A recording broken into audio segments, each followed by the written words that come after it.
तो आज हम लोग बहुत ही सुंदर पर्व आने वाला है। आने वाली 17 अप्रैल को भगवान श्री रामचंद्र जी का प्राकट्य दिवस, जिसको हम राम नवमी के नाम से जानते हैं।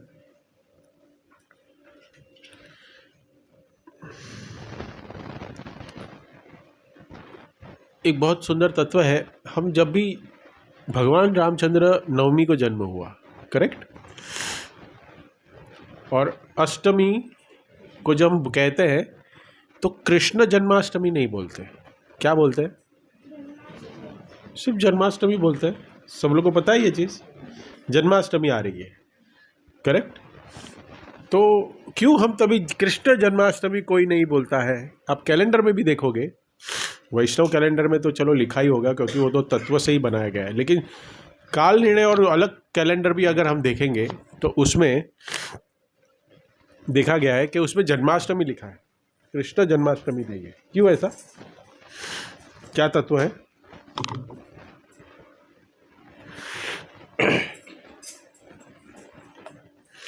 क्या होगा?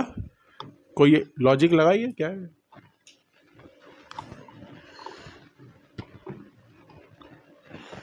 मैंने शायद बताया था, ये बताया नहीं। जन्म तो उस दिन और किसी का तो हम नहीं मनाते, उनका ही मनाते हैं। हाँ, मैंने बताया था कि अष्टमी के दिन भगवान का हम कहते हैं जन्माष्टमी, लेकिन भगवान तो अजन्मा है। देखिए, भगवान गोलोक में जो नित्य अपने परिकर के साथ अलग अलग लीलाएं करते हैं, वो कौन है? वो भगवान कौन है? उनको क्या कहते हैं? कौन कहते हैं? क्या कहते हैं उनको? श्री कृष्ण है। उधर कृष्ण है ना, तो कृष्ण उधर है तो उनका जन्म नहीं है, वो तो सिर्फ इस धराधाम पे उस दिन प्रकट हुए थे। लेकिन रामचंद्र जी इस अलग अलग अवतार, भगवान असंख्य अवतार लेते हैं, तो भगवान रामचंद्र जी यहाँ प्रकट नहीं, वो जन्म लेते हैं। तो भगवान श्री कृष्ण से असंख्य स्वरूप निकलते हैं, उसमें एक रामचंद्र जी भी है, जिसको हम मर्यादा पुरुषोत्तम भी कहते हैं। इसलिए राम नवमी कही जाती है, नवमी नहीं कही जाती। लेकिन अष्टमी, जन्माष्टमी को कृष्ण जन्माष्टमी नहीं कहते। कोई कोई कहता होगा जी कृष्ण जन्माष्टमी, लेकिन उसको जन्माष्टमी कहते हैं। हम कहते हैं जन्माष्टमी आने वाली है, तो किसकी? भगवान श्री कृष्ण की बात है। तो राम कथा को गुणगान करने के लिए, भगवान रामचंद्र जी का चरित्र का वर्णन करने के लिए, राम कथा का वर्णन करने के लिए मेरी तो कोई ऐसी क्षमता नहीं है, लेकिन वैष्णव की सेवा और हृदय में भगवान रामचंद्र जी का के लिए प्रेम भक्ति प्रकट हो, इसी भाव से सेवा करने की कोशिश करूँगा। जैसे रामचंद्र जी जब इस संसार से अप्रकट हुए, उन्होंने 11,000 वर्ष अयोध्या पे पास्ट, उत्तर कांड जिसको कहते हैं, उनमें उन्होंने वर्ष राज किया। तो जब भगवान जा रहे थे तब हनुमान जी बहुत ज्ञानी में थे, बहुत दुखी थे। तो हनुमान जी को वर दिया उन्होंने, भगवान ने, कि तुम प्रकट हर स्थान पे रहोगे, जहाँ जहाँ भगवान मेरी राम कथा, जहाँ जहाँ का गुणगान होगा राम जी का, वहाँ तुम उपस्थित होगे। तो प्रश्न उठा कि राम कथा तो शुद्ध, जो एक महान भक्त है उसके मुख से जब निकलेगी तो वही होगा, क्योंकि राम भक्त जो राम जी का अनन्य भक्त है वही कथा करेगा, तो वही मुझे प्रेजेंस, वही मैं जा पाऊंगा। लेकिन ऐसे कलयुग में होंगे कितने जो राम कथा शुद्ध हृदय से करने वाले हैं? तो हनुमान जी ने कहा नहीं, मुझे ऐसा चाहिए वरदान कि जो पात्रता भी जिसकी नहीं है राम कथा को कहने की, जिसका कोई कोई क्षमता नहीं है वक्ता की, लेकिन वो भी अगर वो आपकी नाम की, आपके राम कथा का वर्णन करेगा तो भी मुझे वहां स्थान चाहिए। तो हम जो ईदृश्य प्रकार से यहाँ पे हमारी चेतना से हम जिस हनुमान को नहीं देख पा रहे, वो यहीं जैसे राम कथा हो रही है तो यहाँ वो है। तो उनके चरणों में सादर प्रणाम करके इस कथा को प्रारंभ करेंगे। तो ये जो राम कथा है, जैसे हम कहते हैं, तो बहुत ही मधुर, सुमधुर और तत्व को दर्शाने वाली कथा है, जो श्री वाल्मीकि रचित है और एक तुलसीदास द्वारा भी रचित है, जो हम रामचरितमानस भी कहते हैं। लेकिन श्री प्रभुपाद ने वाल्मीकि रामायण को बहुत ज़्यादा ऑथेंटिक तरीके से हमें पढ़ने के लिए और प्रस्तुत किया है हमारे पास। तो हम आज जो भी कर चर्चा करेंगे वो वाल्मीकि रामायण से चर्चा करेंगे। और ये जो रामायण ग्रंथ है वो कितना महान है उसका एक बहुत सुंदर श्लोक में वर्णन आता है। तो मेरे साथ वो आप लोग मेरे बाद उसका उच्चारण करेंगे। बहुत सुंदर श्लोक है ये। नास्ति गंगा समम तीर्थम, नास्ति माता समम गुरुम, नास्ति विष्णु समम देवो, नास्ति रामायणम परम। नास्ति गंगा समन तीर्थम, क्या अर्थ है इसका? नास्ति गंगा, गंगा की तरह पवित्र और कोई, गंगा के जो जहां गंगा है उस स्थान को उच्च तरीका का तीर्थ माना गया है। मतलब गंगा से और पवित्र और कोई तीर्थ इस संसार में, इस दुनिया में नहीं है। नास्ति गंगा समम तीर्थम, उसके इक्विवेलेंट और कोई तीर्थ नहीं है। गंगा के तट, जिसको हम प्रयागराज भी कहते हैं, और गंगा के अलग अलग गंगा सागर और जहां जहां गंगा बहती है उसके आसपास के सारे तीर्थ है। नास्ति माता समम गुरुम, एक माता जो गुरु है, एक जो माता है वो सबसे बड़ी गुरु है। इसके ऊपर बहुत अच्छा टिप्पणी है कि माता को यहां गुरु माना गया है, कि सबसे बड़ी गुरु कौन है? माता। लेकिन हम देखते हैं कि आज माता अपने पुत्र को या अपने बच्चों को शिक्षाएं देने के पीछे है, लेकिन भक्ति देने के पीछे नहीं लगती है। तो यहाँ पे ये सेंटेंस गलत है। लेकिन ये जो माता का चर्चा हो रही है यहाँ पे, वो ऐसे माता की चर्चा हो रही है जो सबसे बड़ी गुरु है, जो अपने पुत्र को भक्ति के मार्ग पे प्रदर्शित करती है, भक्ति के मार्ग पे चलने के लिए प्रेरित करती है, भक्ति करने के लिए प्रेरित करती है। ऐसी माँ कौन है? समम गुरुम, ऐसी माता गुरु के समान है और सबसे बड़ी गुरु है वो। नास्ति विष्णु समम देवो, सारे देवों में विष्णु से बड़ा कोई देवता नहीं है। भगवान विष्णु देवों में परी है। देव और भगवान ये दो अलग अलग संबंध है। तो विष्णु देवों में भी सबसे बड़े देव विष्णु है। और बाद में कहते हैं नास्ति रामायणम परम, पुराणों में, शास्त्रों में जो सबसे प्रचलित ग्रंथ है वो रामायण है, और रामायण के समान और कोई ग्रंथ नहीं है। ये श्लोक कह रहा है। हम एक बार फिर से दोहराएंगे इस श्लोक को। नास्ति गंगा समम तीर्थम, नास्ति माता समं गुरुं नास्ति विष्णु समं देवो नास्ति रामायणं परम। रामायण, अयनम, रामायणम, दक्षिणायन, उत्तरायण। हम कहते हैं ना दक्षिणायन उत्तरायण, वो क्या होता है? दक्षिणायन मतलब जो सूर्य है वो दक्षिण की तरफ मूव करता है, उत्तरायण उत्तर की तरफ मूव करता है। तो ये उसका हम कह सकते हैं कि आयनम मतलब ट्रैवल करना।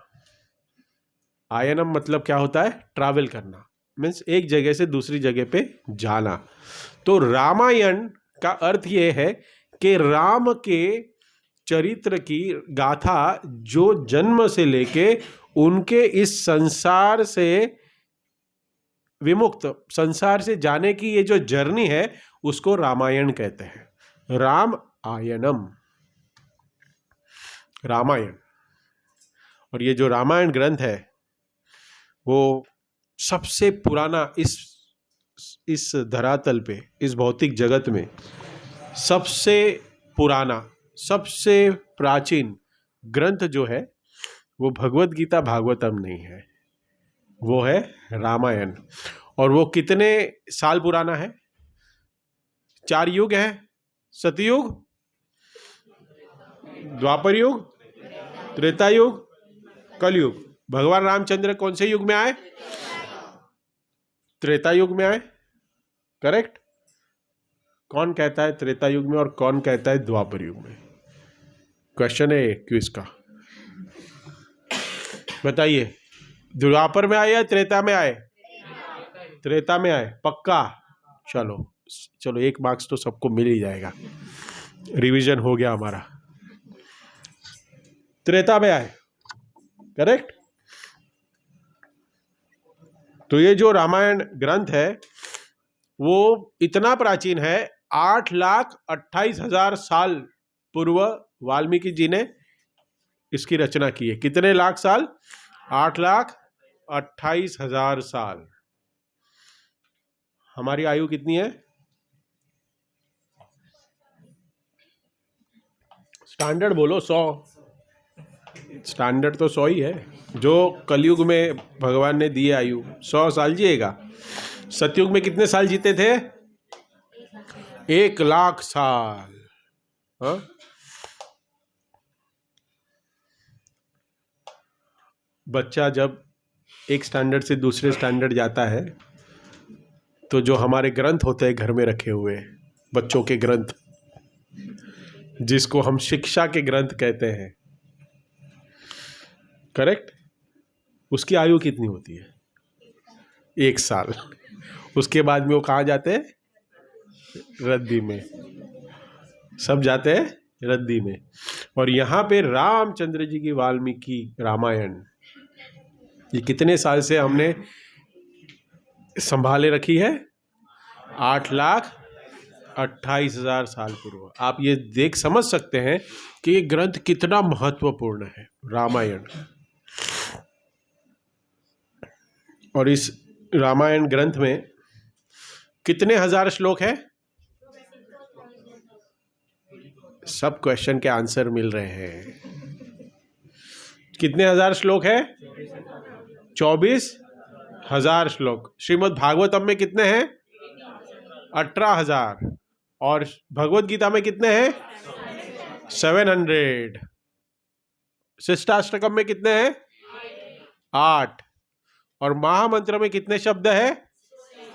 और एक बार हम महामंत्र जप करते हैं तो 16 करते हैं, और ऐसी 16 माला करते हैं 108 की, तो पूरे दिन में हम कितनी बार महामंत्र का जप करते हैं? ये क्वेश्चन का इंपॉर्टेंट है। ये क्वेश्चन नहीं आएगा किसको? फपा हो गए सब लोग। रोज कितनी माला? रोज 16 माला कौन करते हैं? हाथ ऊपर करो। कितने भक्त लोग 16 माला करते हैं रोज? और कितनी बार महामंत्र का जप करते हैं नहीं पता? अरे कैलकुलेटर है, 1728। करेक्ट। अभी 1728 को वापस 16 करो, मल्टीप्लाई करो, कितना हुआ? 27,648। अभी ये 1728 एंड 27,648 ये मरते दम तक भूलना नहीं है। चाहिए तो इसकी एक माला कर देना, जो 16 माला कर रहे हैं। बहुत इंपॉर्टेंट है ये सारे श्लोक। एटलीस्ट हमें पढ़ने के तो समय नहीं है ना ऐसे श्लोकों की। इतने सारे महामंत्र तो चलो जप करते हैं, लेकिन भागवतम पढ़ने का समय नहीं है, चैतन्य चरितामृत पढ़ने का समय नहीं है, भगवत गीता पढ़ने का समय नहीं है। अरे इतना तो समय है कि कितने श्लोक है वो तो याद रखे, ये तो कार्य करें हम। हाँ, रिवीजन करें। रामायण में कितने श्लोक है? भागवतम में कितने हैं? भगवत गीता में कितने हैं? हरे कृष्णा महामंत्र में कितने शब्द है?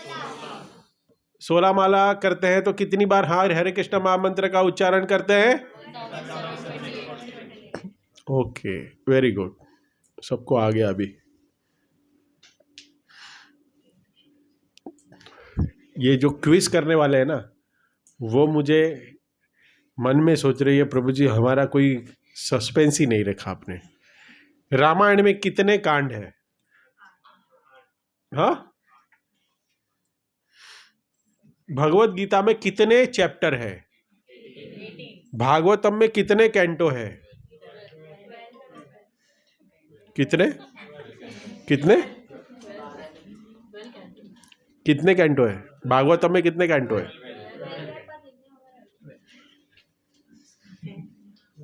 कौन 12 बोल रहा है, कौन 10 बोल रहा है?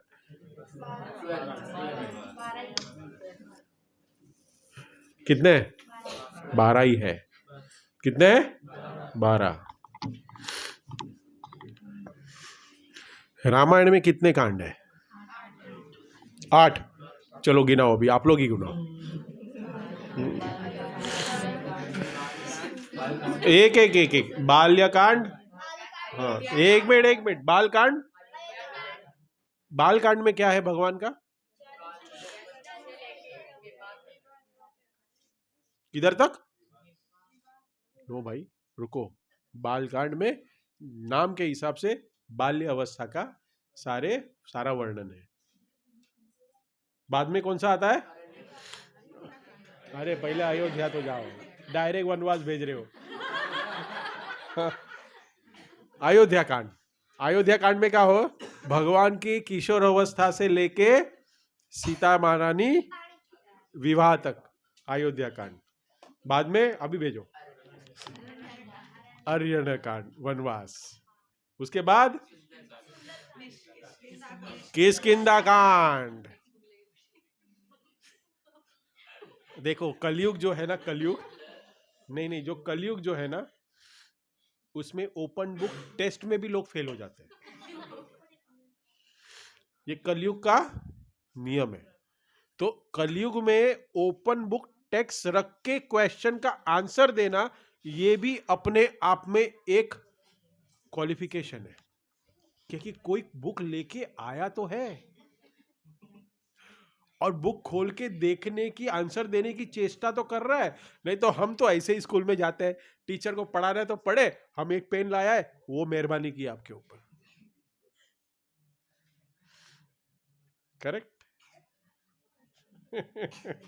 तो ओपन बुक टेस्ट है, चलने दो, बराबर आंसर तो दे रहे, चलेगा। चलो सुंदर कांड, उसके बाद किष्किंधा कांड, सॉरी किष्किंधा कांड, उसके बाद सुंदर कांड और युद्ध कांड, और उसके बाद उत्तर कांड। ये 7 कांड में, हाँ, हम लोग कहते हैं ना बंबई की भाषा में, आज तो कुछ कांड हो गया। हाँ, तो ये शब्द आया कहां से? हाँ, ये एक अध्याय यहाँ पे लिख सकते थे ना अध्याय, लेकिन यहाँ कांड क्यों कहते हैं? क्योंकि हमारी बंबई की भाषा में कांड होना मतलब कुछ गलत होना, ऐसे ही वो कहते हैं ना हम लोग। बंबई कौन पला बड़ा कौन है बंबई में? सब लोग है ना बंबई में, तो क्या कहते हैं? यही बोलते हैं कांड हो गया आज। तो वहीं से शब्द आया है कि कोई एक कार्य, एक ऐसी परिस्थिति निर्माण होना, हाँ, कि उस परिस्थिति में बहुत सारी सीख है, एक्सपीरियंस है, उसको हम कांड कहते हैं। तो अपने जो ये शास्त्र है, रामायण है, ये अपने जो शास्त्र है ना, 3 भागों में उसका वर्णन किया गया है। 3 अलग अलग कैटेगरी है, जिसमें से एक कैटेगरी है शास्त्रों की वेद। वेद एक कैटेगरी है जिसमें पुराण भी आते हैं। तो वेद कैटेगरी में जो उसमें शास्त्रों में जो वेद कैटेगरी, उसमें जो लिखा हुआ है, उसमें ज्यादातर शब्द, शब्दार्थ और उच्चारण के ऊपर भार दिया गया है। अब वेद पढ़ के वेद को ठीक से पढ़ना, उच्चारण करना, संस्कृत सीखना, इसका ऊपर आप ज्ञान प्राप्त कर सकते हो। वेदों में ये सब कुछ मिलता है, शब्द मिलता है। उसके बाद जो आता है वो पुराना आ जाते हैं। वो पुराना में क्या होता है, पुराण जैसे अलग अलग प्रकार के पुराण, उसमें अमल पुराण कौन सा है? भागवत पुराण, अमल पुराण। उसमें अर्थ प्राप्त होता है। अर्थ मीन्स शब्द के पीछे का जो अर्थ है, वो अर्थ में क्या लिखा हुआ है और अर्थ से हम लोग कैसे भक्ति करें, उसका मर्म दिया होता है पुराण। एक थर्ड कैटेगरी है, उसको कहते हैं काव्य। काव्य काव्य मतलब कविता। ये कविता है, वो उस ग्रंथ, ये जो कविता के मार्फत हमें जो ग्रंथ मिलता है, वो एक रामायण है जो काव्य में लिखा गया है। एक उदाहरण देने का हूं तो मूवीज में देखते हैं कि एक कुछ गाने लिखते हैं, वो भी काव्य ही कहते हैं, गाने लिखते हैं। वो गाने में क्या लिखा होता है? वो गाना, वो एक वाक्य होता है, उसको एक लिरिक्स जो होता है, उसको एक राग में गाया जाता है, करेक्ट? उसमें क्या डिस्क्राइब होता है? किसी के प्रति प्रेम, कोई कंडीशन का वर्णन, लेकिन उसको काव्य के भाषा में लिखा जाता है। तो वही है ये जो ग्रंथ है, काव्य ग्रंथ, वो परम ग्रंथ माने गए हैं, जिसमें परमार्थ, अर्थ में भी परमार्थ बोले तो परम अर्थ क्या है, भक्ति कैसे करनी चाहिए और भक्ति का क्या महत्व है और भक्ति की क्या गति है, वो जिस ग्रंथ में मिलता है उसको काव्य भाषा में लिखा होता है, उसको परम ग्रंथ कहते हैं। वो है काव्य ग्रंथ जो रामायण है, जो है रामायण। और आप देखेंगे भगवत गीता का पाठ करते हुए एनलाइटमेंट होता है, चित्त में कुछ तो भी जागरूकता आती है, लेकिन मधुरता मिलती है, डिलाइटमेंट मिलता है। डिलाइट, मैं ये पढ़ के बहुत मुझे आनंद आया, ऐसा होता है भगवत गीता पढ़ के? नहीं होता है, क्योंकि तत्व है। लेकिन जब डिलाइट एंड एनलाइटमेंट दोनों साथ में आते हैं, वो सिर्फ आपको रामायण में मिलेंगे। क्योंकि रामायण की कथा हमने बहुत बार सुनी हुई है, बहुत बार। अगर मैं आपको कहूं रामायण की कथा मुझे बताओ सिद्धार्थ, तो अभी 5 मिनट में बोल दोगे, सब कुछ पता है। लेकिन अगर हम कहें कि रामायण के एक एक सीन में क्या क्या तत्व और हमें क्या उसमें सीख मिल रही है और क्या हमें उससे अपने जीवन में परिवर्तन लाना है, तो वो बता पाएंगे? कुछ कुछ बता पाएंगे। लेकिन उस काव्य में, इस रामायण में, दोनों कुट कुट के भरा हुआ है। मधुरता, हमें जब रामायण सुनते हैं तो हमें कानों में, कर्णेंद्रिय से हमें माधुर्यता का भाव निर्माण होता है, मधुर लगता है। रामचंद्र की कहानी सुनने के लिए बहुत मजा आता है प्रभु जी। टीवी पे लगा रहता है, अलग अलग हमारे संस्कार चैनल, बाद में हरे कृष्णा टीवी, ऐसे अलग अलग में राम कथा भी चालू है। लेकिन ट्रांसफॉर्मेशन कहाँ हो रहा है? ट्रांसफॉर्मेशन हो रहा है? अटेंड कितने करते हैं कथा? लाखों में, बड़े बड़े ग्राउंड में, MMRDA ग्राउंड, कलानगर ग्राउंड, ऐसे बड़े बड़े ग्राउंड में राम कथा अरेंज होती है। लेकिन जैसे राम कथा खत्म होती है और घर जब जाते हैं तो मधुरता टेम्परेरी होती है। लेकिन ये रामचंद्र जी के रामायण में ये गुण है कि वो हमें हमें एंटरटेनमेंट के साथ एनलाइटमेंट देता है, हमारी चेतना को शुद्ध करता है। एंटरटेनमेंट भी है। क्या होता है एंटरटेनमेंट में? आनंद आता है कथा सुनने में, चरित्र को सुनने में आनंद आता है।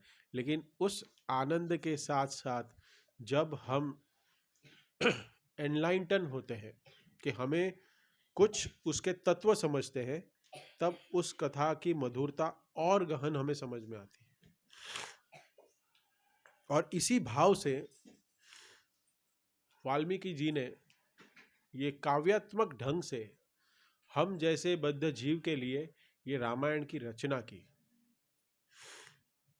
क्योंकि हम इस मधुरता का आस्वादन कर सके।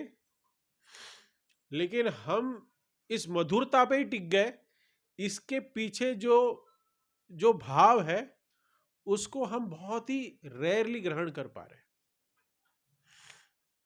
मधुरता तो बहुत है इस रामायण में, और इसी के लिए रामायण को महाकाव्य कहा गया है, क्योंकि काव्य स्वरूप में है, उसमें मधुरता है।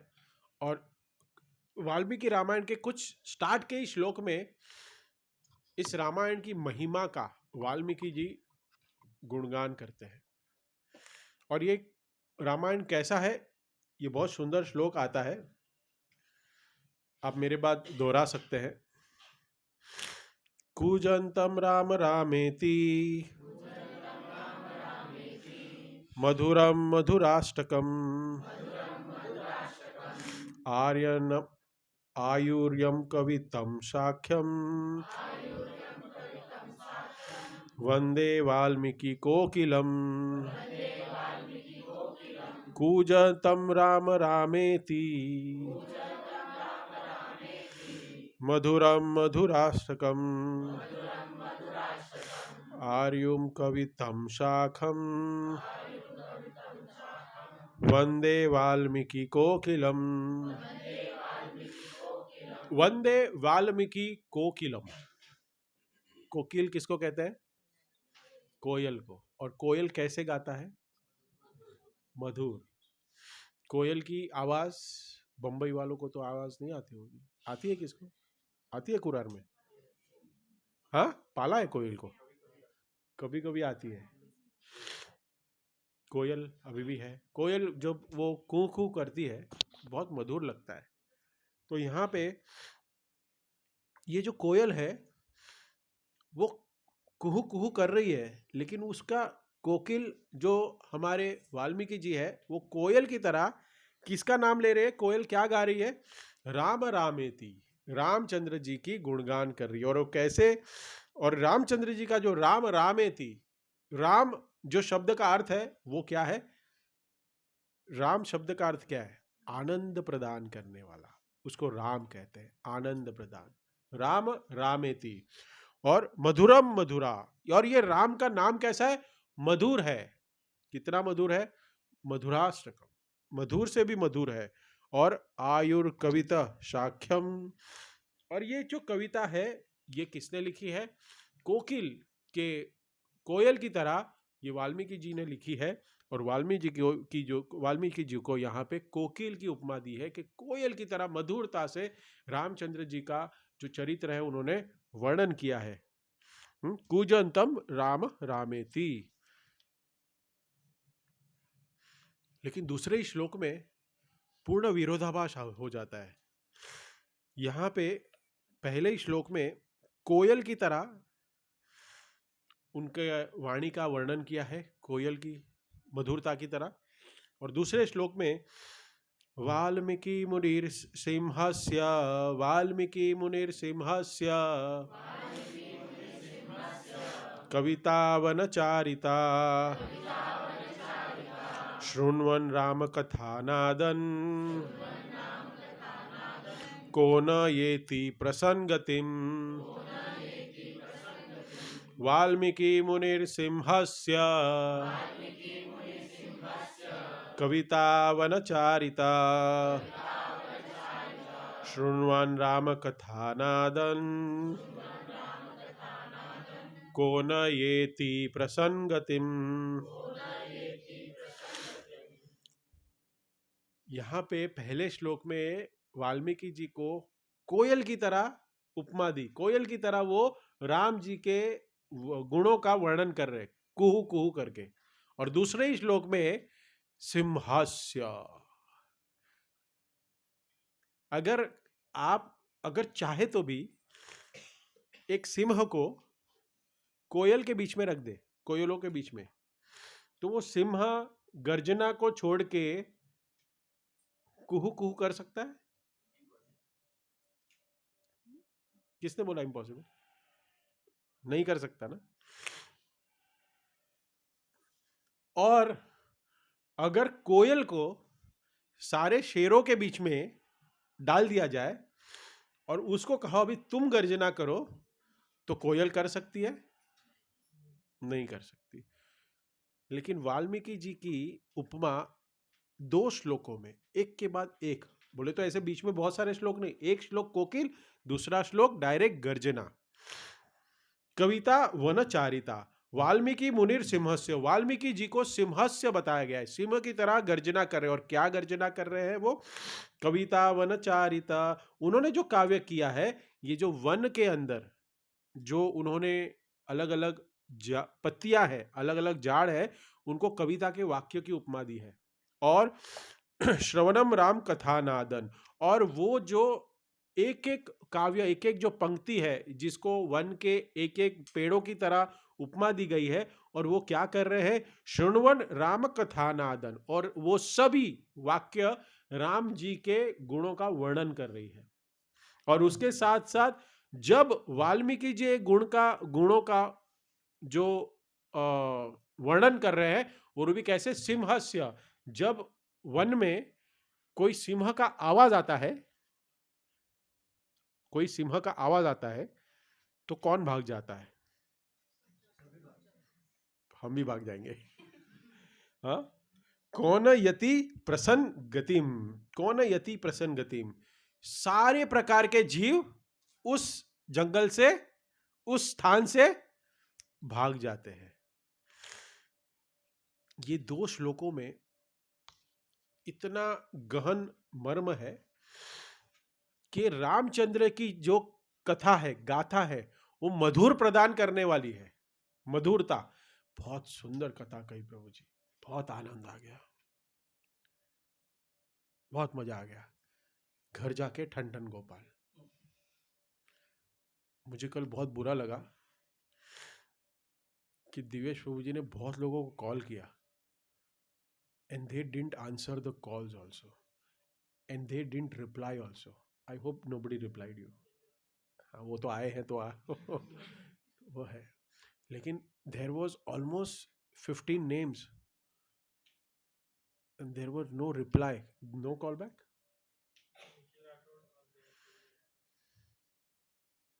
There was no, Nikhil Rathod is in Vrindavan. There was no callback. ऐसे लोगों के लिए रामायण है ना, गर्जना है। और जो भक्त है, जो भक्ति में रचे पचे हुए हैं, जो तिलक कंठीमाला धोती पहन के संडे को कहीं नहीं जाएंगे, सिर्फ मंदिर आएंगे, ऐसे लोगों के लिए रामायण मधुर है। वाल्मीकि जी मधुर कोकिल की तरह है। लेकिन जो अभी भी संसार में अपने कार्यों को ही अपना सब कुछ समझ बैठे ना, उनके लिए वाल्मीकि गर्जना शेर की तरह फाड़ देते हैं। और जब फाड़ते हैं ना, तब एनेस्थेशिया भी नहीं देते। दिया था एनेस्थेशिया, बताओ, हिरण्यकश्यप को? हाँ, डॉक्टर ऑपरेशन के पहले एनेस्थेशिया देता है, सुम करते हैं। क्या करते हैं? हमारे शरीर को हिरण्यकश्यप ने बिठाया ऐसे, और एनेस्थेसिया कुछ नहीं, अपने पुत्र के सामने फाड़ डाला। पुत्र के सामने पिता को मार दिया। और भक्त देखते रहे हैं। कौन है भक्त? प्रहलाद। और देख रहा है। बताइए ऐसे कैसे हो सकता है? हिरण्यकश्यप का वध जब सिंह भगवान आधे नर और आधे मनुष्य के रूप में आए, कोई इंजेक्शन नहीं दिया और सीधा पेट फाड़ दिया और उनका ऑपरेशन कर दिया। राम जी का चरित्र, रामायण ऐसा ऑपरेशन करने की भी क्षमता रखती है, ये वाल्मीकि जी बता रहे हैं। सिर्फ मधुरता नहीं है, एक एक इंसिडेंट, एक एक जो वाक्य है उसमें तो एक मधुरता, क्या श्लोक है, वाह वाह वाह। लेकिन नेक्स्ट उस श्लोक का अगर हम छंद, अगर हम संधि विच्छेदन करके देखें तो वो एक एक श्लोक गर्जना की तरह है, क्योंकि हमें उस एक एक श्लोक में हमें अपने जीवन को कैसे भगवान की ओर समर्पण करना चाहिए और उनके चरित्र से हमारा चरित्र हमें कैसे सुधारना चाहिए, उसके सारे तथ्य मिलते हैं, उसकी सारी सीख मिलती है। इसलिए यहाँ कह रहे हैं कि कोकिल की तरह तो शास्त्र है, रामायण है, लेकिन एक जो उसका दूसरा पहलू है वो है कि गर्जना की तरह वो हमारे जीवन को ट्रांसफॉर्म करने के लिए भी क्षमता रखते हैं। एक एक श्लोक, वाल्मीकि मुनिर सिंहस्य, सिंह की तरह वो गर्जना किए है रामायण में। और ये रामायण को पढ़ने के बाद, समझने के बाद, एक व्यक्ति इस जो संसार में फंसा हुआ है, भगवान रामचंद्र जी भी संसार ही किए। भगवान रामचंद्र जी आए तो एक पतिव्रता पत्नी का नियम धारण किए। भगवान श्री कृष्ण आए तो 16,108। उसमें एक भक्त बता रहे थे कि भगवान रामचंद्र जी का चरित्र इतना सुमधुर और कोमल है, इसलिए उन्होंने दोपहर को 12 बजे सूरज के सामने उपस्थिति में उन्होंने अपना जन्म लिया। लेकिन भगवान श्री कृष्ण को पता था कि मैं ऐसे कार्य करूंगा कि इस कलयुग के जीव को ये कुछ डाइजेस्ट नहीं होगा, इसलिए अंधेरे में जन्म ले लेता हूं, चुपचाप, सब सोए रहेंगे। आज भी बहुत सारे लोगों को भगवान श्री कृष्ण से ईर्ष्या है। क्या ईर्ष्या है? प्रचलित ईर्ष्या। उनको 16,108, हमको क्यों एक ही? हमको क्यों एक ही? सबसे बड़ी ईर्ष्या है उस अभी भी।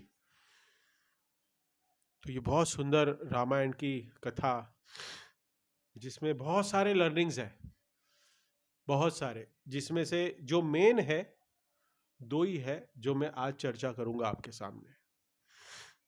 दो, पहला power of association, power of association, and the second is attached to the service, not the position. Attachment to service, not to position. Position मिलेगी तो मैं सेवा करूंगा, सर्विस एटीट्यूड। तो हम जब ये दोनों जो पॉइंट की डिस्कशन करेंगे तो पावर ऑफ एसोसिएशन, तो रामचंद्र रामायण के कनेक्शन में आपको पावर ऑफ एसोसिएशन में किसकी चर्चा करनी चाहिए आपको लगता है? मंथरा। पावर ऑफ एसोसिएशन मतलब Manthara. And second character, service attitude not the position, जो हमने अभी सेकेंड पॉइंट की चर्चा करने जा रहे हैं, उसमें कौन फिट बैठता है? एट भरत महाराज। बहुत दोनों इंपॉर्टेंट कैरेक्टर है एक भक्त के जीवन के लिए, जो भगवान की भक्ति करने की कोशिश कर रहा है, इस पथ पे है,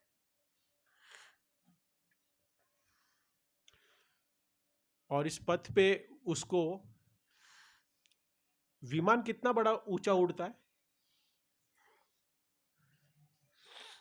अभी बीच में मैं बैंगलोर गया था, तो बैंगलोर में भी 2 टर्मिनल हो गए, तो 15-20 मिनट से प्लेन चल ही रहा है। मैंने माता जी को बताया कि यार ये नीचे नीचे से ही लेके जाएगा क्या बम्बई, उड़ाएगा क्या नहीं ऊपर? तो एक टर्मिनल से बीच दूसरे टर्मिनल तक जाने तक प्लेन चल ही रहा है, अरे क्या एयरपोर्ट पे ही घुमा रहा है, उड़ाएगा क्या नहीं? तो वैसे भक्ति को भी उड़ाना है कि नहीं आपको, कि वही करना है सालों साल बस नीचे ही? पायलट उड़ाता भी है भाई प्लेन को, कि बस वो रनवे पे ही चलाता है? प्लेन उड़ाना चाहिए क्या नहीं? प्लेन मिली है, भक्ति मिली है, हाँ हरिनाम मिला है, लेकिन हम क्या कर रहे हैं? रनवे पे प्लेन चलाते ही जा रहे हैं, प्लेन इधर ही है। वो एटीएस वाला बोल रहा है उड़ाओ, अभी आपको उड़ाने के लिए समय है, आप उड़ जाओ। एटीएस पता है फुल फॉर्म? एटीएस, वो पायलट बात करते रहता है एटीएस के साथ। एटीएस का फुल फॉर्म है air traffic control, ATC, sorry ATC. तो वो क्या कहता है कि अभी आपको इतने हाइट पे उड़ना है, आपको इतने हाइट पे ये समय पे उड़ना है, now you can take off, correct, और आपको ये हाइट पे जाके उड़ते रहना, करेक्ट। एक पायलट है, सीनियर हो गया डिवोटी और सीनियर पायलट हो गया, वो क्या कहता है? अरे तू चुप बैठ, 20 साल हो गए मुझे मंदिर में आके, बस 20 साल से मैं प्लेन उड़ा रहा हूं, तू चुप बैठ, मैं उड़ा लूंगा। और अगर वो सुने बिना उड़ाता है प्लेन, एयर ट्रैफिक कंट्रोल का जो ऑफिसर है उसने जो इंफॉर्मेशन दी है उस इंफॉर्मेशन को नहीं मानता है और प्लेन उड़ा देता है, तो क्या होगा? Disaster, crash. और वो एटीसी के में कौन बैठा है? भक्ति में वो कौन है? ये उदाहरण में गुरु। गुरु कहता है, देखता है, जानता है तुम्हारी कैपेसिटी इतनी है, 15 फीट पे ही रहो, 15,000 फीट पे रहो, 20,000 फीट पे बोलूंगा तब तक जाना नहीं। अरे बहुत ज्यादा ही उड़ रहे हो तुम, नीचे उतरो, नीचे उतरो। अरे तुम नीचे उड़ ही नहीं रहे हो, 5,000 स्क्वायर फीट के ग्राउंड फ्लोर पे ही हो, अभी उड़ो। 10 साल हो गए, 20 साल हो गए, 2 साल हो गए, 3 साल हो गए, अभी तो टेक ऑफ लो। लेकिन टेक ऑफ ही नहीं ले रहे हम, नीचे ही क्या है? तो जी ठीक है, रिस्क ही नहीं लेना है, उड़ाएंगे तो रिस्क है, हम सुनते ही नहीं है। ये परफेक्ट उदाहरण बैठता है हमारी भक्ति के साथ। ये सारे एयर ट्रैफिक कंट्रोल ऑफिसर जो है ना, वो हमारे शिक्षा गुरु, दीक्षा गुरु, दिशा गुरु, पथ प्रदर्शक गुरु है, जो हमें बार बार कहते हैं उड़ाइए, ये फ्लीट पे जाइए, ये फ्लीट पे जाइए, इधर जाइए। लेकिन हम थोड़े सीरियस हो जाने के बाद हम थोड़ा उनकी अवज्ञा करने बैठते हैं। अवज्ञा नहीं करनी है, नहीं तो डिजास्टर हो जाता है हमारी भक्ति में, हमारी भक्ति का डिजास्टर हो जाता है बहुत बड़ा। तो हम ये जो 2 पॉइंट पे चर्चा करने जा रहे हैं कि पावर ऑफ एसोसिएशन, जिसमें कैकेयी ने एसोसिएशन लिया किसका? मंथरा का। और attach to the service and not to position, ये जो राम भरत मिलाप है, ये एक वाल्मीकि रामायण का बहुत सुंदर एक खंड है, जिसमें 2 भाइयों के प्रति प्रेम और पोजीशन और जीवन के अलग अलग तथ्यों के ऊपर हमें सीख मिलती है। तो भरत और शत्रुघ्न नैनीहाल गए हैं। नैनीहाल मतलब क्या? नानी के घर गए हैं। और नानी के घर वो गए थे, अभी तो नानी के घर जाने का ही सीजन है। वाह परफेक्ट, हाँ अभी सीजन ही है ना, अभी सब जाएंगे। जाके आए, ये तो कहाँ गया? कहाँ गया? पप्पा के पास चला गया, पप्पा ही लेके गए थे।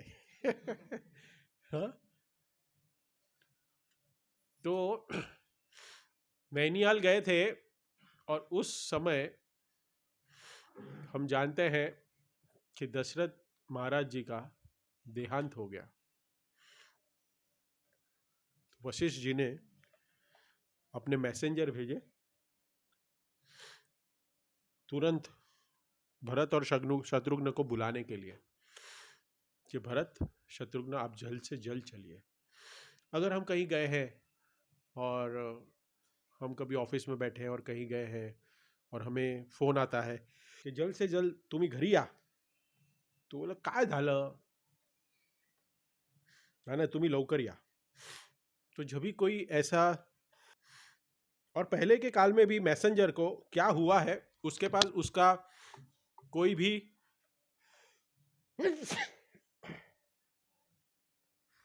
उसके पास उसके लिए कोई अथॉरिटी नहीं होती थी। उसको सिर्फ वही मैसेज देना होता था कि आपको बुलाया है, लेकिन क्यों बुलाया है वो उसको मालूम होता है, लेकिन फिर भी वो बोल नहीं सकता। भरत और शत्रुघ्न उस मैसेंजर को प्रेशराइज करते हैं कि तुम बताओ कि क्या हुआ है कि जिसके वजह से हमें तुरंत हमारे गुरु ने हमें बुलाया है। भरत जी को एक डाउट आता है कि मुझे मेरे पिता ने क्यों नहीं बुलाया, क्योंकि ये तो पिता का नौकर है, मैसेंजर जो है वो उसको मुझे बताना चाहिए कि पिता ने बुलाया है। लेकिन आज गुरु वैशिष्ट गुरु इस बीच में कैसे आ गए कि उन्होंने मैसेज दिया है कि बुलाया है। तो पूछता है कि नहीं मुझे जानना है क्या है। तो देखो चतुरता, वो मैसेंजर की भी चतुरता देखो। वो क्या कहता है, वो कहता है कि आप पर भाग्य, आप पर भाग्य की रानी की बरसात होने वाली है। इसका संस्कृत श्लोक जो छंद है वो वाल्मीकि जी ने बहुत अच्छे से लिखा है, बट उसका अर्थ श्लोक का यही है कि आप पर भाग्य की देवी की कृपा होने वाली है। सॉरी, भाग्य के देवी की कृपा हुई है आपके ऊपर। क्या कृपा हुई है भाग्य की देवी की? हमारे भाग्य खुल गए, मतलब क्या, अच्छी नौकरी मिल गई, और अच्छे भाग्य खुले होंगे तो अच्छा बिजनेस चल गया, और सबसे ज़्यादा अच्छी भाग्य है तो एक लड़के को अच्छा लड़की मिल गई और एक लड़की को एक अच्छा लड़का मिल गया शादी में, और भी अच्छा भाग्य खुल गया। और भी भाग्य अच्छा, और तो क्या है, लॉटरी लग गई, लॉटरी लग गई। तो ये मैसेंजर ने क्या बोला, लॉटरी लग गई है ना, भरत महाराज को क्या मिल रहा है, राज्य मिल रहा है। हाँ, उनका भी राज्याभिषेक होने वाला है। तो मैसेंजर कहता है कि आप पर भाग्य देवी की कृपा हो गई है, लेकिन भरत जी समझ नहीं पाते इस बात को। ये चतुरता है कि कहने में जो कहना था वो भी सच बोल दिया। बोले तो जो होंगे आगे राजा, होंगे तो नहीं, हमको पता है रामायण, लेकिन उसको तो पता नहीं, हमें पता है कि भरत महाराज राज्य एक्सेप्ट नहीं करेंगे। लेकिन उस मैसेंजर किस भाव से गया है कि अभी तो मेरे राजा भरत जी है, अभी इसके बाद तो ऑर्डर वही मुझे देने वाले, तो उनके प्रति भी अपराध नहीं कर सकता मैं, करेक्ट। तो उसको भी सच बोलना है, झूठ नहीं बोलना है। तो क्या कहा कि भाग्य देवी आपके ऊपर कृपा बरसाई है, कृपा की है। तो एक एक तीर से दो निशान हो गए और वो तुरंत आए, भरत महाराज और शत्रुघ्न दोनों भागते भागते आए और सबसे पहले मिले किसको, किसको मिले, कैकेयी को मिले। और इस संवाद में वाल्मीकि जी लिखे हैं कि कैकेयी ने बहुत ही क्रूरता से कहा, भरत महाराज ने पूछा कि कहाँ है पिताजी, कहाँ है। तो कैकेयी इतने कठोर हृदय की हो गई थी कि उसने कहा कि मृत्यु के पश्चात जो सारे जीव पशु पक्षी मनुष्य जहां जाते हैं वहां पे तुम्हारे पिताजी चले गए हैं। कैकेयी ने अपने पति के बारे में ऐसे कठोर वचन कहे। और वाल्मीकि जी लिखते हैं कि इस कठोर वचन कहाँ से आए, क्यों आए। तो कहते हैं कि जो कैकेयी का इतिहास हम देखेंगे तो कैकेयी की जो माता थी वो बचपन में ही गुजर गई थी, बचपन में ही गुजर गई थी। उसकी माता नहीं थी कैकेयी की। कैकेयी को बड़ा मंथरा ने ही किया था, मंथरा के पास ही पली बड़ी थी।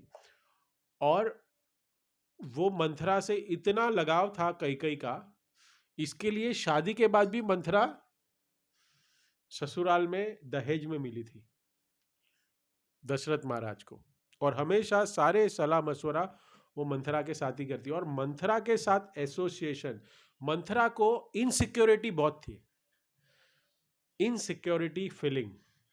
हम में से किसमें नहीं है? हाथ ऊपर करो। इनसिक्योरिटी फीलिंग हमारे जीवन में, हम इनसिक्योर नहीं है ऐसा किसको लगता है कि सिक्योर है? लगता है। चलिए, हम सिक्योरिटी के लिए हम अलग अलग वस्तुओं को प्राप्त करने के लिए बहुत ही अपने आप को 100% सरेंडर किए हुए ऐसी स्थितियों को, आप समझ रहे हैं? इनसिक्योरिटी, इनसिक्योरिटी के वजह से हम क्या कर रहे हैं? क्या कर रहे हैं? नौकरी कर रहे हैं, क्योंकि इनसिक्योर फील कर रहे हैं कि मेरा क्या होगा, मेरे परिवार का क्या होगा। इनसिक्योरिटी की वजह से हम अच्छा महल बनाते हैं, इनसिक्योरिटी की वजह से इंश्योरेंस खरीदते हैं, ईएमआई भरते हैं, मैं मर गया तो मेरे परिवार वालों का क्या। ऐसी बहुत सारी इनसिक्योरिटी है हमारे जीवन में। ये इनसिक्योरिटी को रखना हमारे हृदय में वो प्रूव करता है कि हम भगवान के प्रति हम 100% सरेंडर नहीं है। ये मेरे वाक्य नहीं है, ये वाल्मीकि जो श्लोक में लिखे हैं, मैंने हिंदी में इसको लिखा हुआ है। ये दिखाता है कि हम भगवान को सरेंडर नहीं है। और कई ये इनसिक्योरिटी की एक जीती जागती मूर्ति है कई। और उसका एसोसिएशन कई ने दिन रात लिया था, उसके वजह से कई का भी भाव ऐसा हो गया, इनसिक्योरिटी। और जब मंथरा ने कहा, रामचंद्र जी का जो राज्याभिषेक होने जा रहा था, और मंथरा ने जब कई को ये सारे पिन पॉइंट किए कि तुम अगर रामचंद्र जी, जबकि रामचंद्र जी को कई बहुत प्रेम करती थी। कई का एक दूसरा नाम था सुलोचनी, सुलोचनी एक कई का नाम था। वाल्मीकि जी लिखते हैं वो सुलोचनी नाम क्यों दिया था उनको पता है? सुलोचन, लोचन मतलब क्या? आंखें। ये आंखें सुलोचन कब होते हैं? एक सु होते हैं और कु होते हैं, तो यहां सु की बात होती है। तो कई का अपने जीवन में एक नियम था कि मैं जब भी आंखें खोलूंगी नींद से, मैं सबसे पहले दर्शन मेरे रामचंद्र जी का करूंगी। किसका? कई का ये नियम था। इसके लिए कई को सुलोचनी भी बोलते थे। जब भारत महाराज आते हैं और कहते हैं, और कई ऐसे वचनों से कहती है कि हमारे पिता कहां चले गए, जहां पे सब मृत्यु के बाद चले जाते हैं वहां तुम्हारे पिता भी चले गए। ऐसे कैजुअली बताया, मीन्स कोई भी संवेदनाशील नहीं कि अपने पति चले गए। और ये क्यों हुआ? किसके वजह से? मंथरा के वजह से नहीं, एसोसिएशन की वजह से। हमारे आसपास भी बहुत सारी मंथरा है, करेक्ट, लेकिन हमारे जीवन में प्रॉब्लम इसके वजह से क्योंकि हम उसका एसोसिएशन लेने जा रहे हैं। संसार में बहुत सारे हैं, लेकिन हमारी गलती है कि हमने उसके साथ एसोसिएशन रखा है, जिसके वजह से हमारी भक्ति में वर्धन नहीं हो रहा है और आनंदम बुद्धिवर्धनम नहीं हो रहा है, और जिसके वजह से हम सीरियस नहीं बन पा रहे भक्ति में। चला राम, चल रहा है, चल रहा है, चल रहा है, सालों साल से वहीं पे वहीं है, प्लेन को उड़ा ही नहीं रहे। एटीएस वाला बोल रहा है अब तो उड़ो, अब तो उड़ो, अब तो उड़ो। हम ठीक है, रिस्क ही नहीं लेना है, रिस्क ही नहीं लेना है भक्ति में। एसोसिएशन लिया इसके लिए प्रॉब्लम है, नहीं तो है तो सब लोग इधर ही। अपने आसपास तो सब है, लेकिन हमें एसोसिएशन नहीं लेना है। एक बार गुरु महाराज बता रहे थे कि हमें अपनी पोजीशन को ऐसी बनाना चाहिए, भक्त को इतना परिपक्व हो जाना चाहिए कि अगर वो मंथरा के सामने, मतलब ऐसे व्यक्तियों के सामने आ भी जाए, तो he should not get the association from them, he should able to give the association to them. ऐसी परिस्थिति हमारी बननी चाहिए कि हमें कोई भी परिस्थिति में, हम उसका एसोसिएशन से हमें कोई परिणाम हमारे ऊपर ना हो, हमारे एसोसिएशन का उसको परिणाम हो। शिल प्रभुपाद का ये सुंदर उदाहरण है। शिल प्रभुपाद ऐसे व्यक्तियों को मिले कि जो 4 नियमों को तोड़ना उनके नस में, खून में दौड़ रहा था, लेकिन फिर भी प्रभुपाद ऐसे व्यक्तियों के बीच में रह के उनका शुद्धिकरण कर दिया। लेकिन प्रभुपाद के मिशन में, उनके चित्त में एक भी बार कोई ग्लानि नहीं हुई। ऐसा स्ट्रांग बनना चाहिए। और जब ये सुनते हैं भरत महाराज के पिताजी चले गए हैं, तो बहुत अश्रु और बहुत दुखी हो जाते हैं। और कैकेयी के बीच में कैकेयी कहती है उनको कि मैंने रामचंद्र जी को वनवास भेज दिया है और तुम्हें मैं राजा बनाना चाहती हूँ। तब भरत जी और कैकेयी का जो संवाद है, उसमें भरत महाराज एक एक उदाहरण देते हैं कि तुम राजा बनोगे। और जब ये सुनते हैं भरत महाराज कि मैं राजा बनने वाला हूँ और भगवान रामचंद्र और सीता मैया को कैकेयी ने वनवास, मेरी माता ने वनवास दे दिया है, तो बहुत दानी और एक कठोर शब्द से बताते हैं कि आज तुमने मुझे, मीन्स भरत को, बहुत ही निम्न स्तर, मतलब आपने मुझे बहुत शर्मिंदा कर दिया है कि मैं मेरे भाई का वनवास गमन का और मेरे पिता का मरण का कारण बन गया हूं। कारण तो वही है ना, भरत महाराज ही है, क्योंकि किसको राजा बनाने की इच्छा रखी थी कैकेयी ने?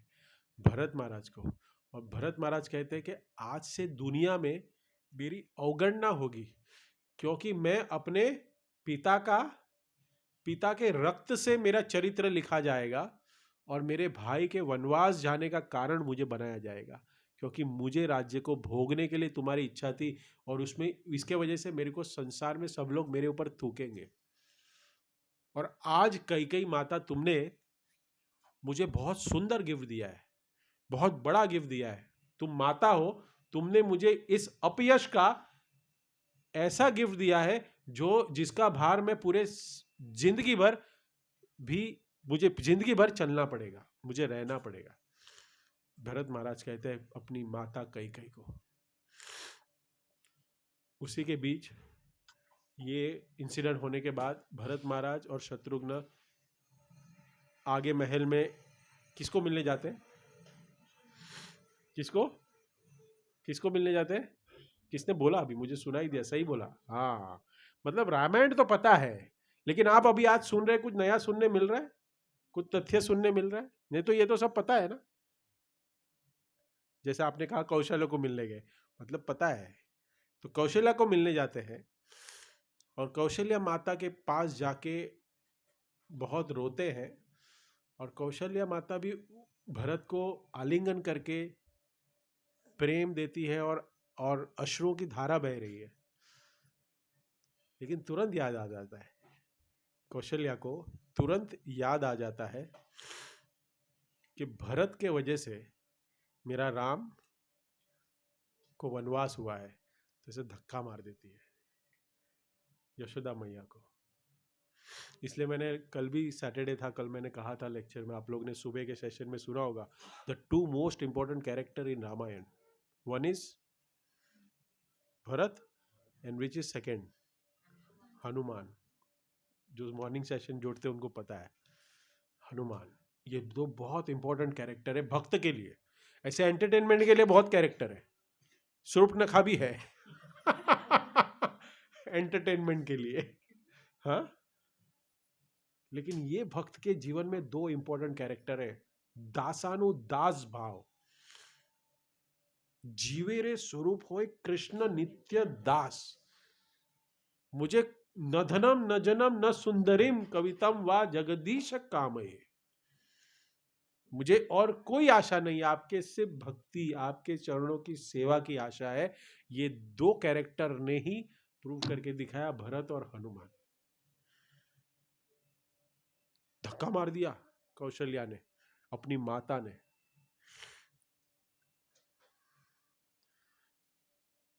खुश हो गए तुम, अभी तो तुम राजा बनोगे। हे भरत, तुमने मुझे भी क्यों वनवास नहीं मांगा, मेरा भी वनवास मांग लेते अपनी माता से, मुझे भी भेज देते मेरे राम के साथ। देखिए भरत, अश्रुओं की धारा बह रही है जब से वो अयोध्या में पहुंचे हैं, तब से।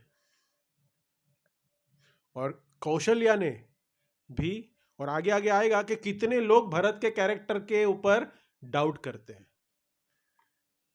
पहला डाउट जो मैंने नहीं बताया वो वशिष्ठ मुनि भी करते हैं,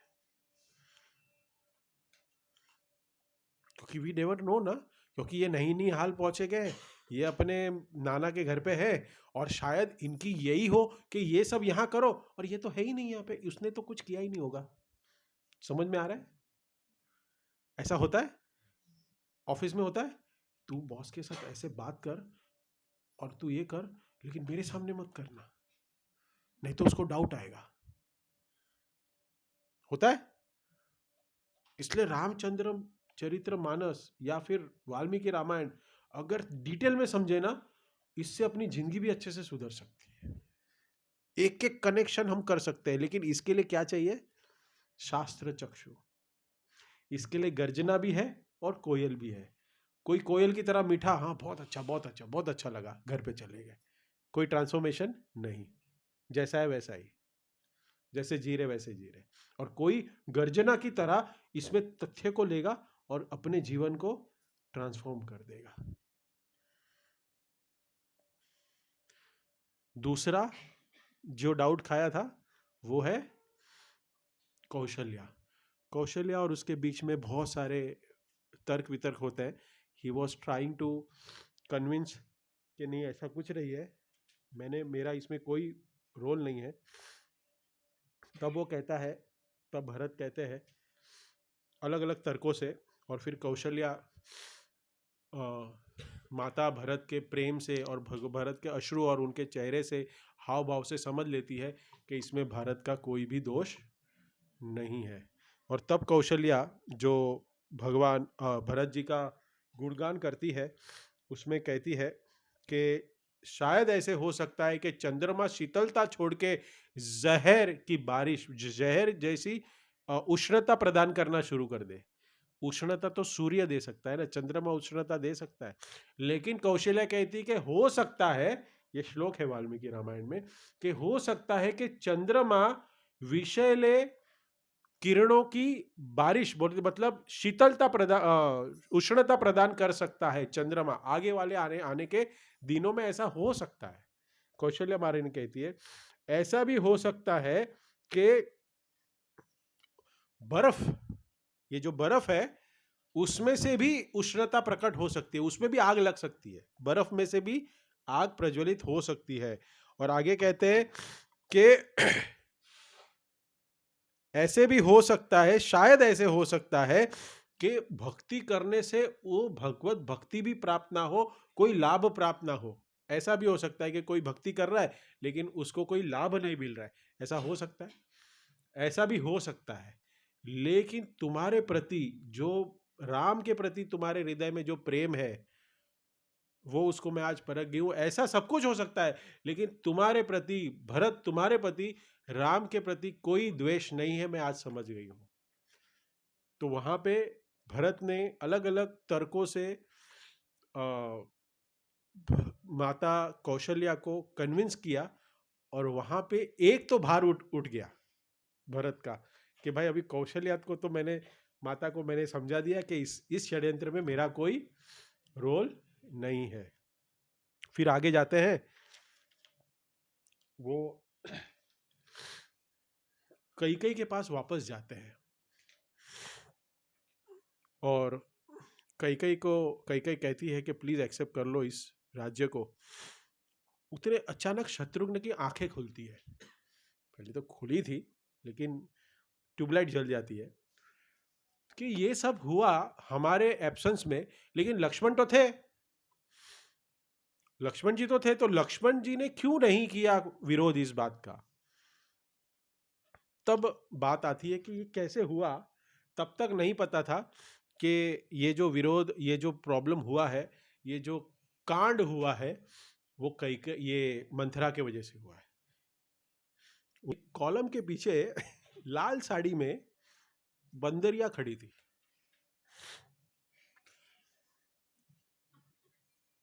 वाल्मीकि जी का ये श्लोक है कि कॉलम के पीछे एक बंदरिया लाल साड़ी में खड़ी थी। वो कौन थी? बंदरिया। कौन थी वो? मंथरा।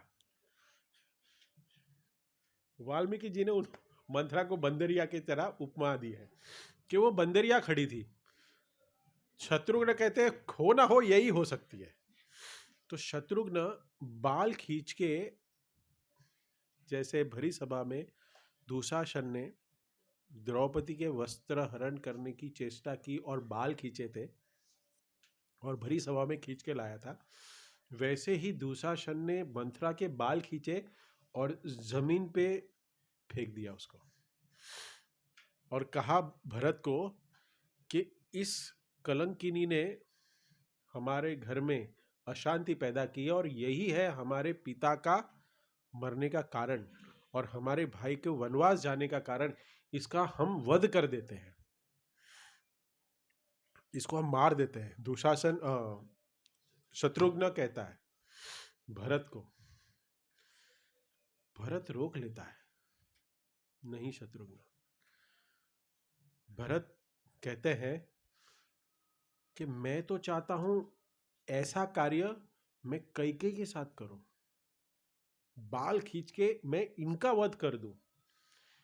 इस मंथरा का क्या, मैं तो कैकेयी के साथ ऐसा व्यवहार करना चाहता हूं, लेकिन मुझे पता है कि ऐसा व्यवहार करूंगा तो मेरे भाई रामचंद्र जी दुखी हो जाएंगे, उनको ये कार्य पसंद नहीं आएगा। और जब ये वाक्य भरत महाराज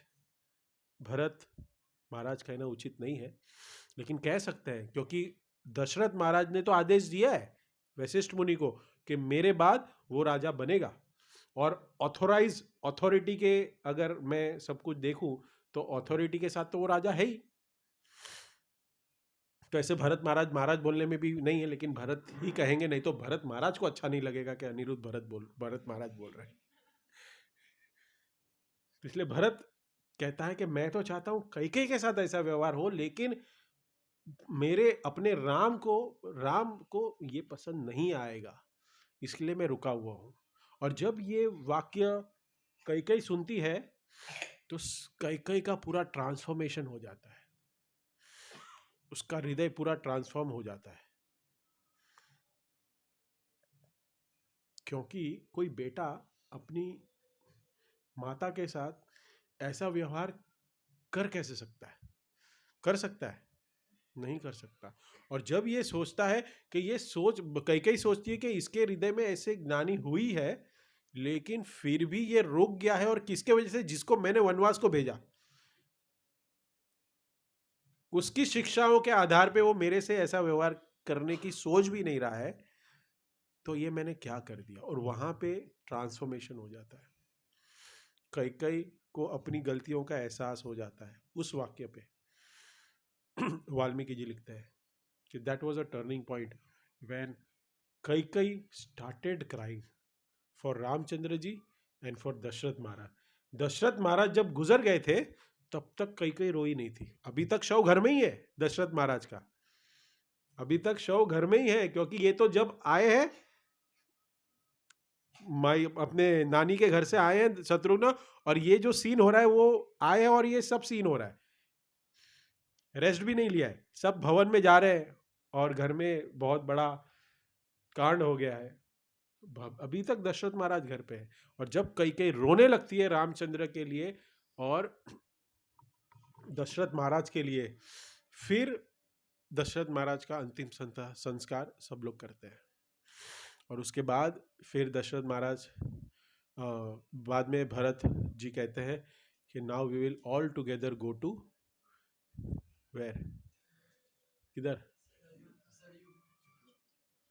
चित्रकूट, चित्रकूट विल गो। उसके बीच में सरयू तो आएगा ही, लेकिन तुम लोग सब बोल रहे हो इधर है ना, क्विज वालों का लफड़ा हो गया है सब। So will and here, will immediately and here. 5 minute. कितना आपको टाइम लगेगा क्विज को? 1 घंटा लग जाएगा। हाँ, तुम लोग अगर आंसर नहीं दोगे तो 1 घंटा हो जाएगा, फटाफट आंसर दे दोगे तो फटाफट हो जाएगा। हाँ, ऐसे तो आंसर मैंने बहुत सारे दे दिए ना। हाँ, नहीं दिए ना। उनको खुश तो रखो कि फिर दूसरा कैरेक्टर डाउट खाने वाला, थर्ड कैरेक्टर गुहा, फ्रेंड निषाद राज। मैं शॉर्ट में कहूंगा, समय नहीं है, 10 मिनट में खत्म करूंगा। जब भरत महाराज के भरत गुहा के चरण छूता है, पहले से देखो ये सब हुआ है, और क्या हुआ है कि भरत को राज्य देना है, तो सब लोग डाउट क्या खा रहे हैं कि भरत का ही षड्यंत्र है। और भरत सामने आया है, और रामचंद्र जी और वो गुहा कौन है, मित्र है, तो वो सामने आया। सामने आना चाहिए प्रभु जी, सच में मैं काट दूंगा उसको, मेरे सामने मत लाना। लेकिन भरत क्या करता है, पैर छूता है और कहता है कि आप मेरे भाई के मित्र हो, तो आप मेरे पूजनीय हो। तो थोड़ा शांत रहता है। गुहा को लगता है नहीं यार, कुछ तो भी गलत है, मैं सोच रहा हूं कुछ तो भी गलत है। फिर दोनों में वार्ता होती है और पूरा सीन को डिस्क्राइब करते हैं वाल्मीकि जी, और तब जाके गुहा क्या कहता है, बोलता है तुम रामचंद्र जो मेरा मित्र है ना, उससे भी महान हो। देखो, कन्विंसिंग पावर इससे सीखनी चाहिए। किससे? और वो भी कौन से सिचुएशन में, कि जब पूरी दुनिया उनके अगेंस्ट है और उन्होंने हार नहीं मानी है और सबको कन्विंस करते जा रहे हैं, प्रभु जी छोड़ दो यार, अभी नहीं करना है, बस हो गया, अभी बस हो गया, अभी मेरे से नहीं हो रहा है, अभी खत्म करता हूं मैं। होता है ऐसा? आया है कभी ऐसा फील होता है? Now will and my life, अभी नहीं चाहिए मुझे, अभी मैं खुदकुशी कर दूंगा, नहीं करना है मुझे अभी, कितना भी करूं कोई वैल्यू नहीं है प्रभु जी, ना मंदिर में, ना घर में, हाँ, ना ऑफिस में, क्या ये जिंदगी रखी है। भरत देखो लड़ रहे हैं, और एक वाक्य, अभी मैं पॉइंट पॉइंट पे ही बात करूंगा क्योंकि समय नहीं है। एक वाक्य गुहा कहता है, बोलता आप मेरे मित्र रामचंद्र से भी महान हो। क्यों? वो कहता है, भरत महाराज कहते हैं मैं कैसे महान हो सकता हूं, मैं तो उनको ही रामचंद्र जी मेरे लिए सर्वस्व, आप ऐसा मत कहिए। बोलता नहीं, मेरे लिए आज से आप महान ज्यादा हो, रामचंद्र जी से आप महान ज्यादा हो। उदाहरण क्या देते हैं? बोलते कैसे? बोलता है कि जिस व्यक्ति के पास राज्य नहीं है और उस राज्य का त्याग करके जाता है तो कोई बड़ी बात नहीं है, लेकिन आपके पास पूरे राज्य का भोग है, आप ऑलरेडी अनाउंस कर चुके हैं सब लोग कि आप अयोध्या के राजा बनेंगे और राजा हो, लेकिन फिर भी आप इस राज्य का त्याग कर दिए हैं और भगवान रामचंद्र के पास जा रहे हैं, तो आप ज्यादा महान हो, क्योंकि रामचंद्र के पास तो राज्य है ही नहीं, तो त्याग की कड़ी क्या बड़ी बात है। मैं अगर कहूं, इसको समझे हम लोग हमारी भाषा में, कि यहां गुलाब जाम रखे हुए हैं, नहीं चलो अच्छा हुआ याद आ गया, केक, लास्ट वीक यहां केक कट रहा था, करेक्ट? अभी मैं आज कहूं, लास्ट वीक कौन नहीं आया था? मैं वैष्णव कहूं तुम्हें केक नहीं मिलेगा, तो वैष्णवी कहेगी को क्या प्रॉब्लम है, केक है ही नहीं, केक है ही नहीं ना आज, तो उसको अगर नहीं मिला तो उसको कोई प्रॉब्लम है। लेकिन लास्ट वीक कौन कौन था इधर, हाथ ऊपर करो। हाँ रोहित थे ना, केक मिला था ना। अगर यहां केक काट रहा हूं और मैं कहूं रोहित को मत देना, तो रोहित को कैसे लगेगा, कैसे लगेगा, अच्छा लगेगा, नर्वस हो जाएंगे हम, मेरे को नहीं दिया सबको दिया। अगर है ही नहीं और 56 भोग सामने रखा है और कहा कि 56 भोग तुम्हें खाना नहीं है, सिर्फ रखा है, लेकिन 56 भोग सामने है और आपने उसको त्याग कर दिया, ठीक है नहीं मिल रहा है ना, कोई दिक्कत नहीं। ऐसा हो पाएगा आपने, हमने, हमसे भरत महाराज ने किया ये। और वो रामचंद्र जी के फ्रेंड जो है गुहा ने, वो समझ लिया कि नहीं ये ज्यादा महान है, और उस दिन से रामचंद्र जी से ज्यादा वो भरत को मानने लग गया, भरत को मानने लग गए। तुम लोग टीम बना सकते हो, चालू कर दो। फिर वहां से आगे जाते नहीं है, वहीं रहते हैं तो रात को। और एक व्यक्ति डाउट खाता है, और एक आचार्य डाउट करते हैं, कौन है वो, कौन बताएगा, ऋषि भरद्वाज, नाम सुना है, हाँ, वो भी डाउट करते हैं, भरत की परीक्षा लेते हैं। वो तो ऋषि है, देखते हैं वहां सुमित्रा वो कौशल्या जी को भी रिझा लिया, उनका भी कॉन्फिडेंस गेन कर लिया कि मैं नहीं हूं इसके अंदर। यहाँ पे गुहा पे भी अपने शब्दों के वचनों से, मधुर वचनों से उसको भी पटा लिया। अभी मैं देखता हूं कि इसको, भरत को मैं पूरा ऐश्वर्य देता हूं। वो जो विशाल राज गुहा जो था, उसके गांव में रात को सब अयोध्यावासी सो गए, क्योंकि भरत महाराज अयोध्या लोगों को भी लेके निकले थे, तो सब वहां सो रहे थे। अपनी मिस्टिक पावर से भरद्वाज ऋषि ने वहां स्वर्ग का निर्माण किया, रातों रात स्वर्ग का निर्माण किया, और सब अयोध्यावासी स्वर्ग को भोगने लगे। भक्त के जीवन में भी ऐश्वर्य आता है, वो भोगने लगता है और भूल जाता है भगवान को, भगवान को भूल जाता है, भोगने लगे। सब अयोध्यावासी है ना, सब अच्छे अच्छे व्यंजन, अच्छे अच्छे नृत्य, डांस, ये सब में माया में मोहित हो गए। और भरद्वाज ऋषि ने एक ट्रिक की, एक अच्छा सा सिंहासन सजाया और कॉर्नर पे उसको रखा,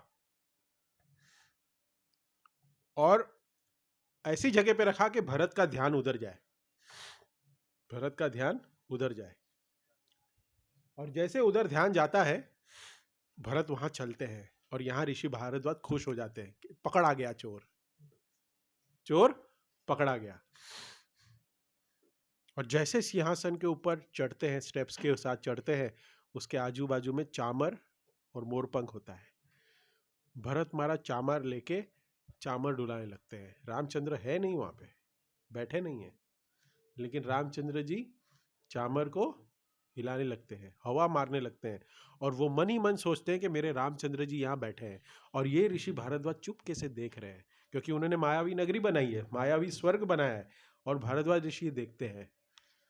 और तब वहां उनका भी जो जो डाउट होता है कि भरत ने ही ये सब किया है, भरत ने ये सब किया है, वहां उनका भी चित्त को हरण कर लेते हैं भरत महाराज।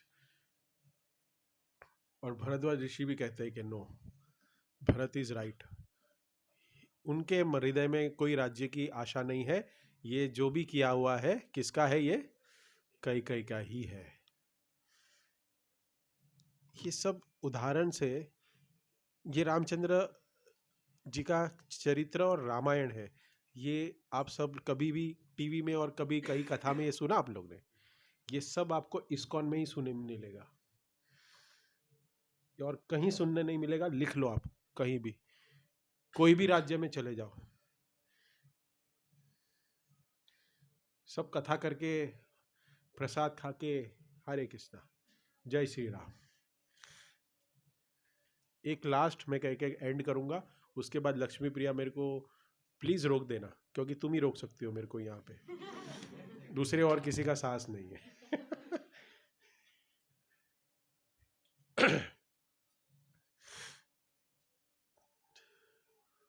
उस बीच में इसके पहले वशिष्ठ मुनि को भी डाउट था इसके ऊपर, भरत के ऊपर, उसको मैंने क्लैरिफाई नहीं किया था, करेक्ट नहीं किया मैंने। इसको कहते हैं स्लीप टेस्ट। वशिष्ठ मुनि ने स्लीप टेस्ट ली भरत के ऊपर। जब व्यक्ति सोता है ना तो उसको अर्धमृत कहा गया है, लेकिन भक्त सोता है ना उसको अर्धमृत नहीं कहा गया है। आज स्टैंडर्ड्स देख लो, मैं जो बोल रहा हूं, जब भी कोई भक्त सोता है उसका सोना भी एक भक्ति है, सोना भी एक भक्ति है, क्योंकि हम 24 घंटा में कितने घंटे सोते हैं? 10 घंटा। हाथ ऊपर करो।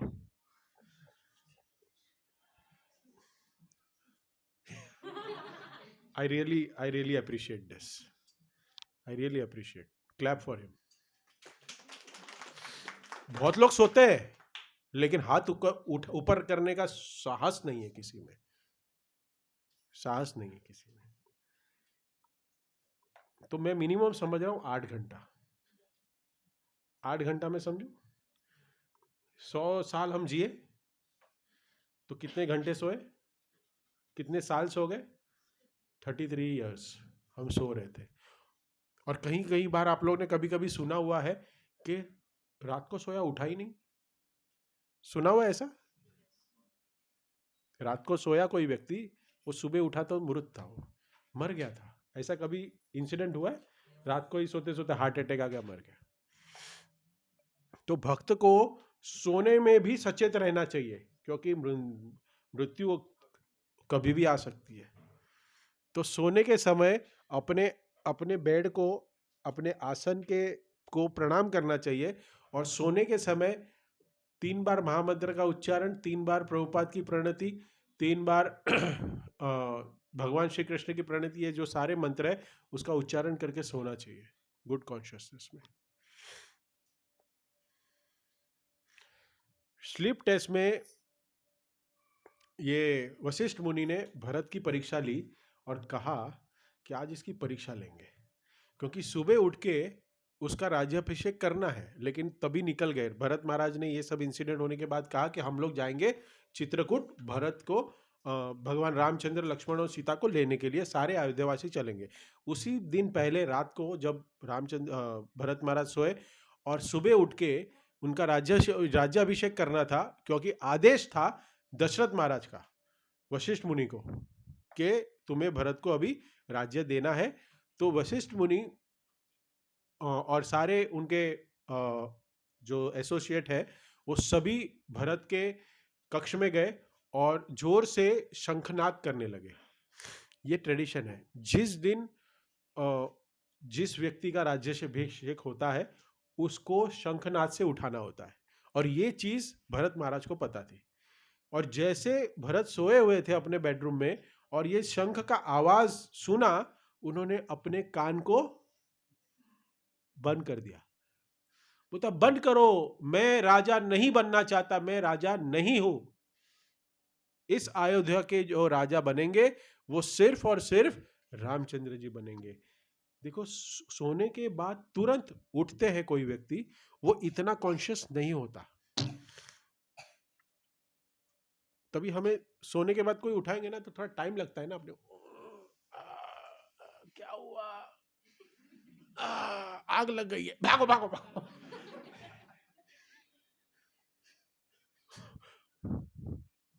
इतना कॉन्शियस नहीं होता कि उसको क्या करना है, उसको टाइम लगता है थोड़ा सेटल होने को उठने के बाद। तो ये स्लीप टेस्ट ली और भरत महाराज पूरे कॉन्शियस थे कि मुझे राजा नहीं बनना है, और उनको पता था कि ये जो शंखनाद हो रहा है मेरे लिए हो रहा है। उन्होंने कान अपने दमन कर लिया, कानों का आवाज नहीं सुना। फिर वशिष्ठ मुनि कहते हैं कि नहीं, ये तुम्हारे भाई का आदेश है, तुम्हारे पिता का आदेश है, और मैं तुम्हारा गुरु हूं, तो तुम्हारा कर्तव्य है, क्योंकि तुम्हारे पिताजी भी मेरी आज तक सारी बातें मानते बैठे तो तुम्हें भी मैं जो कहता हूं वो करना ही पड़ेगा। तब भरत कहते हैं कि आप मुझे अगर राजा बनाना चाहते हो तो मेरी अवस्था ऐसी है कि एक नग्न व्यक्ति को आभूषण पहना के खड़ा कर दिया जाए। एक नग्न व्यक्ति को आभूषण पहना के खड़ा किया जाए तो कैसा दिखेगा? बोलते हैं मेरी आत्मा, मेरा सब कुछ रामचंद्र जी है, लेकिन आप इस अयोध्या का जो भोग है, सारा जो ऐश्वर्य है, वो गहनों के मार्फत तुम मुझे पहना रहे हो। तो मेरा इसमें कोई इंटरेस्ट नहीं है, मैं राज्य भोगना नहीं चाहता हूं। प्लस आप ऐसे व्यक्ति को राजा बनाना चाहते हो जो बहुत हैंडसम है, लेकिन उसके शरीर में आत्मा नहीं है। एक व्यक्ति हैंडसम है बहुत, लेकिन उसके शरीर में आत्मा नहीं है, तो उस हैंडसम का क्या मतलब? कोई मतलब है? कोई मतलब नहीं है। तो बोलता है मेरी आत्मा तो कौन है? भगवान रामचंद्र है। तो मैं तो एक शरीर हूं, तो उसको राजा बना के आप लोग क्या पाओगे? मैं नहीं बनना चाहता। और last and final, second last, वो एक तर्क देते हैं कि मैं एक ऐसा मछली हूं जो मछली के तालाब में पानी नहीं है और तड़फड़ रही है। तो ऐसे को राजा बना के मछली को क्या फायदा? तो मेरा जो पानी है, मेरा जो जीवन है, वो तो रामचंद्र जी है। तो मुझे भी राजा नहीं बनना है। एसी चालू कर सकते हैं। मुझे राजा नहीं बनना है। और लास्ट एंड फॉरमोस्ट, ये जो वाक्य जब कहते हैं तब वशिष्ठ मुनि पूरा 100% बोल देते हैं कि नहीं, तुम सही हो, कई और मंथरा नहीं ये सारी साजिश की है, उसमें तुम्हारी ये साजिश में तुम्हारा कोई रोल नहीं है। वो कहता है कि मैं भगवान का सेवक हूं, मैं भगवान का सेवक हूं, और यह अयोध्या नगरी भी भगवान की सेवक है, रामचंद्र जी की सेवक है। तो एक सेवक दूसरे सेवक का कैसे स्वामी बन सकता है? दो सेवक एक दूसरे के स्वामी नहीं बन सकते। बन सकते हैं। जैसे अभी एक माइक है, ये सेवा कर रहा है ना, करेक्ट? और ये कैमरा है, मोबाइल, ये भी सेवा कर रहा है, स्पिरिचुअल सेवा कर रहा है ना। तो फोन कहे माइक को कि मैं तुम्हारा स्वामी हूं, होगा पॉसिबल? तो बोलता है कि ये हो ही नहीं सकता कि एक सेवक दूसरे सेवक का स्वामी बने। अयोध्या नगरी भी सेवक है, मैं भी सेवक हूं, तो मैं अयोध्या का मालिक कैसे बन सकता हूं? मैं उनका राजा कैसे बन सकता हूं? और जब ये चीज, ये जो वाक्य भरत महाराज के मुख से सुनते हैं, तभी वशिष्ठ कहते हैं कि तुमने मुझे आज सर्वश्रेष्ठ दक्षिणा दी है। गुरु दक्षिणा आज मुझे मिली है, क्योंकि तुमने इस कार्य करके, ऐसे राज्य को तिरस्कार करके तुमने मेरी भी ख्याति बढ़ा दी है, क्योंकि तुम मेरे शिष्य हो। गुरु कहते हैं, ये गुरु के वाक्य शिष्य के लिए है। भक्ति में ऐसे कार्य करने चाहिए कि जब गुरु को अपने शिष्य के ऊपर गर्व हो। ऐसे कार्य आज से करना शुरू करो कि गुरु के पास दीक्षा मांगने ना जाना पड़े, गुरु आपके पास आके कहे I want to give you the initiation. Hare Krishna, Jai Shri Ram, sorry, Hare Krishna.